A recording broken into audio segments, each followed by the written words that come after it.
Initialisation, silence, respiration. Le système du langage entre en veille consciente. Les lettres ne sont plus des signes, elles deviennent des fonctions actives de la réalité. La lettre A, fonction d'origine. La lettre A initialise. Elle ne décrit rien, elle lance. La lettre a créé le point zéro l'instant avant la pensée. Toute structure commence ici. La lettre B, fonction de contenance. La lettre B, enveloppe. Elle crée un intérieur, une mémoire, un foyer symbolique où l'information peut demeurer sans se dissoudre.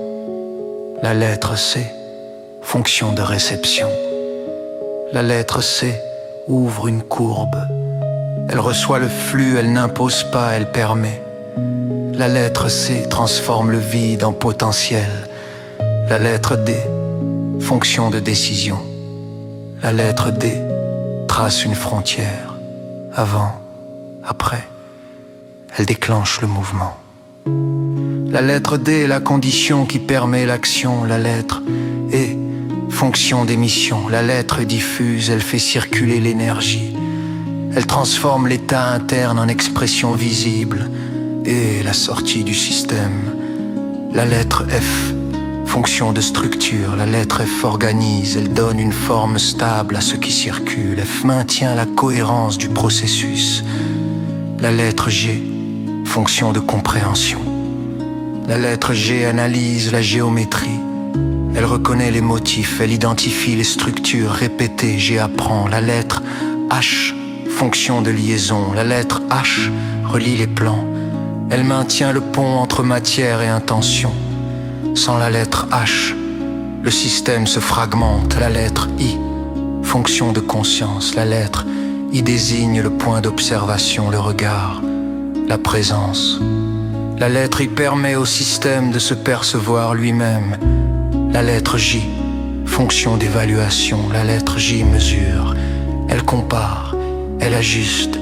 La lettre J ne juge pas, elle équilibre. La lettre K, fonction de rupture. La lettre K introduit la discontinuité. Elle casse les schémas figés. K permet l'évolution par fracture contrôlée. La lettre L, fonction de logique. La ligne, elle ordonne la séquence. Elle rend le monde lisible sans le réduire. La lettre M, fonction matricielle. La lettre M génère, elle répète. Elle porte le mouvement ondulatoire. M est la mémoire vivante du système.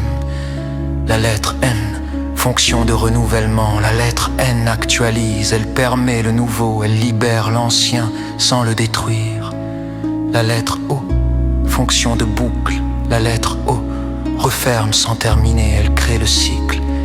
La lettre O empêche la fin définitive. La lettre P, fonction de projection. La lettre P projette la volonté, elle donne une direction, elle oriente la parole vers l'extérieur.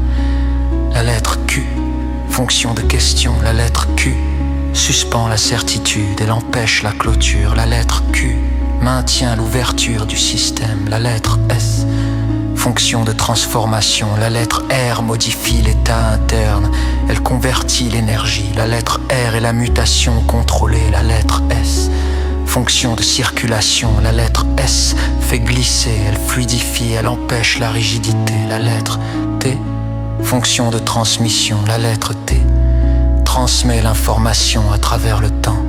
Elle stabilise la mémoire collective. La lettre U, fonction d'accueil. La lettre U reçoit le retour, elle accepte la chute, elle transforme l'erreur en apprentissage.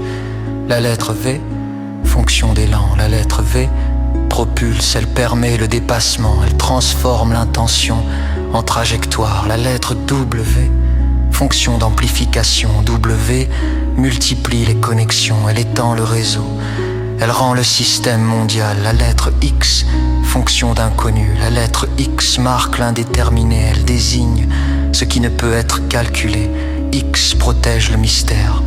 La lettre Y, fonction de bifurcation. Y ouvre deux chemins, elle impose le choix, elle engage la responsabilité. La lettre Z, fonction de terminaison apparente. La lettre Z clôt le cycle visible mais prépare déjà une nouvelle initialisation, fin du programme.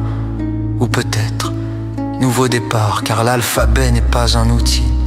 C'est une interface et chaque fois que tu écris quelque chose, quelque part, s'exécute.